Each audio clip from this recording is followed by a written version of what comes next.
Hello, hello. It's Kevin here. It's been a week or two since I made a video, but I've had a lot to do and, many lessons and students, etc. Anyway, first things first, disclaimer. Fair use, teaching, copyright, non-purpose, blah, blah, blah. You can read it, you know the score. So we've got that. Got some case notes, again, fair use, etc., etc. We've got a letter and we've got the criteria to have a look at. So, let's have a look. Now, just check the word count first. 185. Okay, just enough. 185, so let's have a look. Now, thank you for seeing the patient, Mr. Collister. Well, you don't really need to put the patient, do you? Because it's obvious he's a patient. So, in terms of conciseness, just thanks for seeing. If that's supposed to be RE, Mr. Brett Collister. Thank you for seeing Mr. Collister, whose reports are suggestive diabetes. Right. I don't know why people use this expression, this particular kind of phrase. Why would it be highly appreciated? Appreciated by whom? By you? By the patient? For sure, if you look at any of the official examples, you won't see that. Because it's meaningless. All that you've got to do, I'm writing to request your assessment and management of Mr. Collister, whose reports, whose symptoms are blah, blah, blah, right? That's it. That's all. That's all you need. I mean, if we look at the notes, referral, assessment and a management plan. So, preliminary diagnosis.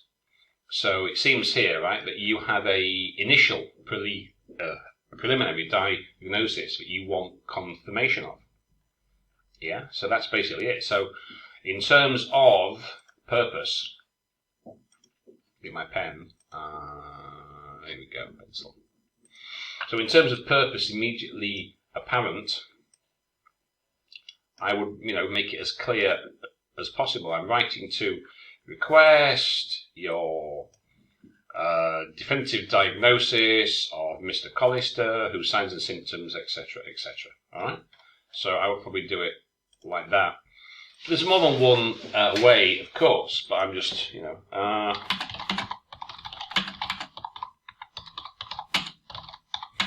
was it definitive? So you could do it like that, and there's no need to appreciate. Now, you usually appreciate it at the bottom. I would, in the above, I would appreciate if you could, etc., etc. So you don't really need that in the introduction. I wouldn't use it. It's a memorized phrase or sentence, and the examiners have seen it 1,000 times. Please note that he is overweight, and I put the name first, pronouns afterwards. Overweight, you could put that, you could maybe tell me what his BMI is and his weight is, and that would give me some idea. Has been diagnosed since, well, or you could say, and was diagnosed in 2014, has been diagnosed since 2014. So now, I would have been tempted, right. I think for this kind of task, having a history for paragraph 2 is probably a good idea. There's quite a few things here, a lot of which we don't need, but if you look at it, there's a common thread. Stressed, tired, not busy, but stressed, tired, all that stuff back shoulder, But we can see there's a history, there's a story, right? Stress and tired, feeling run down, stressed and tired, overweight, doesn't exercise, again, tired, run down, then we've got the eyes, again, overweight, unfit. So we can see here, there's clearly a kind of a thread to the story. So I would be tempted to put something there, because endocrinologist, I might be interested in such a narrative. So your purpose, dear Dr. Kev, I'm writing to request that you do blah, blah, blah. And Dr. Kev, or in this case, Dr. Cross, thinks, okay, but why? What's the story? What's the narrative? So that's what you've got to construct. Excuse me. And tell me. And osteoarthritis. So what's that got to do with me? So I don't really know why I need that, unless it's connected. I mean, is there anything there that's gonna, so we had all this stuff about tired and run down, stressed and tired, run down, tired, okay. Then you tell me about this osteoarthritis. What's that got to do with endocrinology? I mean, I'm not a medical expert, of course, but I can read, and even I might be thinking, well, it's like, if you're writing to me, do I strictly need osteoarthritis? Okay, what's that got to do with? I mean, I'd be interested in that, but alone with no context, it doesn't make a lot of difference, does it? He's overweight. By how much? Is he severely overweight? Is he a little bit chubby for his height? What does that mean, really? So on his visit, has there been more? So, usually you put something like Mr. Collister presented, and then you put the date. That date can't be, that's obviously the wrong kind of date anyway, because it says 2018 in the notes. 19, 19, 18, 18, so I don't know why that says there. So 4th of the 6th, 18, 17th of the 9th, 18, 27th of the 9th, 2nd, 19. So what is this date? On the 5th of the 1st, 15. So that's not even there. So I don't know what that date is supposed to actually refer to. So anyway, so Mr. Collister presented on whatever date, but not that particular date, because that's not even in the notes. Complaining of, right? So either complaining of, or we've got two different things here with the complaint of, right? Presented, complaining of. My spelling. Of dizziness, getting kind of dizzy, you mean of dizziness.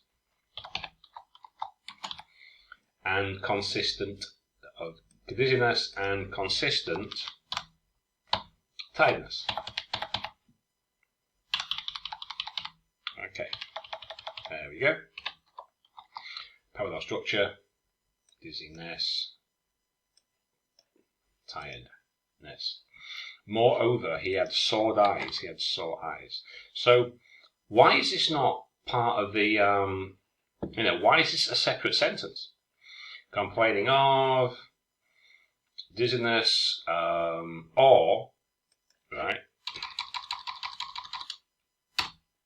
put a comma, consistently feeling tired, and with sore eyes. So join the symptoms, group like-minded information. Okay, that's what the examiners like when you group the information. Right? Although it's official on this one visit, I was previously not keen to follow the advice. Not keen, non-compliant. What? Not keen, is that, strictly speaking, clinical, factual? not keen. Is that clinical language to say that he was not keen? For the advice, examination. But, you know, what was his lifestyle? You haven't really, you know, it's like, to the reader, now obviously we know because we have the case notes in front of us, but to the reader, who would only have that letter in front of them, doesn't really make a lot of sense. Yeah? So you'd have to put something in to, you know, to fill out that, instead of just saying lifestyle modification, he was not keen, or he was reluctant, or unwilling, unable, non-compliant with the advice, clinical language. But what does that mean? Now, on the examination, he was supposed to be hypertensive and overweight, but you've already, you know, you've told me that he's overweight.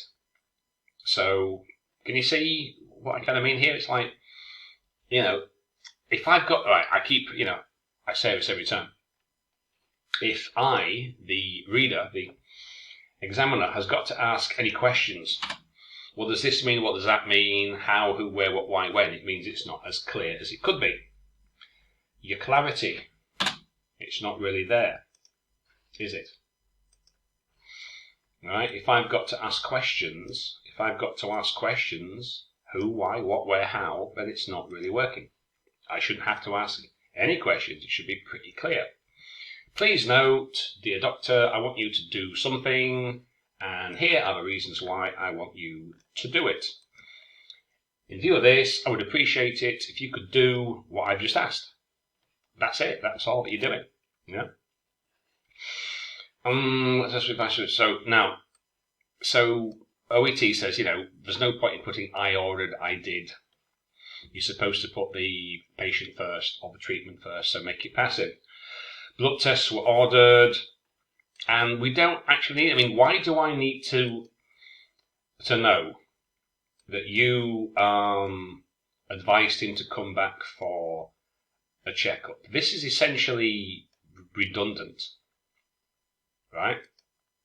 You don't have to say I ordered some tests and told him to come back, because you have here on his review visit, right? So we don't even need that. That's kind of pointless in terms of conciseness, right? Because here you say on his review visit, his blood test showed blah blah blah blah blah. So instead of saying on this date I ordered some blood kind of tests. Oh, and by the way, the blood test results showed. So just, you know, simply the reader, me, right, wants to know what the results were. What I don't need is when is the precise date and time that you ordered them. That's pointless. Okay. Dizziness, feeling tired, and with sore eyes. And this one is last. Visit, not keen to follow the advice. So if you're going to put a history there, right, please note Mr. Collister has presented on several occasions in the last year, complaining of general tiredness. He was advised to lose some weight and blah, blah, blah, you know. So if you put a history paragraph, that's paragraph 2 there, right, saying previous kind of visits, you don't have to mention every one because, you know, right. But as I said, there's a common thread here. There's a common kind of thread. Tired, run light down, so you could make, you know. Please note, Mr. Collister has paid several visits in the past year, complaining of tiredness and generally feeling run down. He was advised to lose weight and to increase his exercise. So you could do that, yeah? And then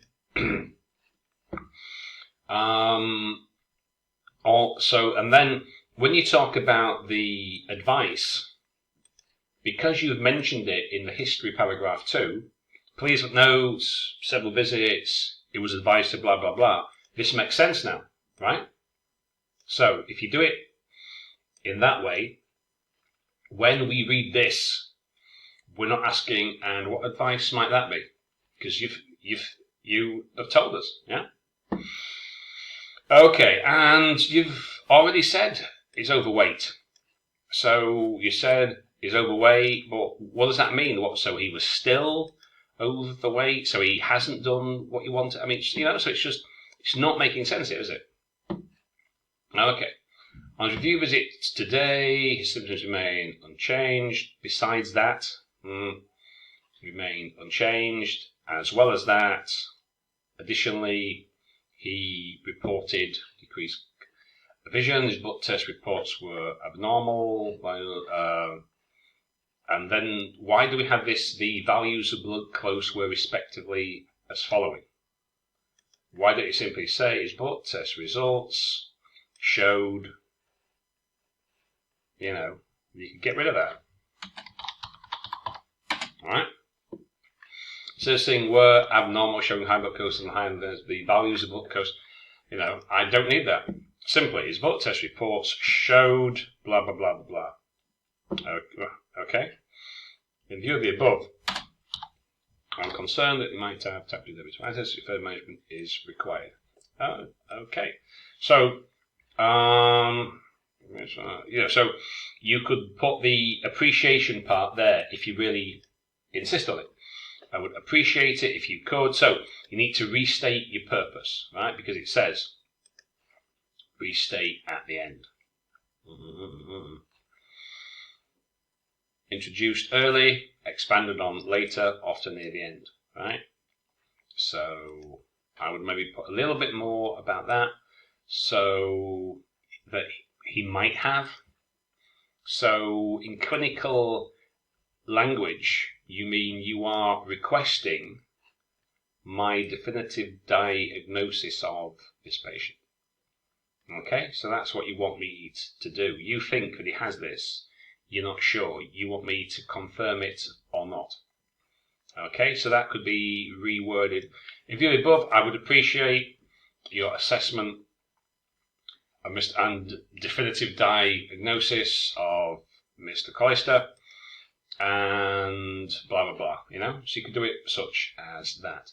So, there's a few things here. We've got some, the purpose, you could make that clearer. You could put history for paragraph 2, which would inform what comes afterwards. So I wouldn't be asking, what do you mean by what does that mean? What does that mean? What was the advice? What did you tell him? Okay. That date's wrong.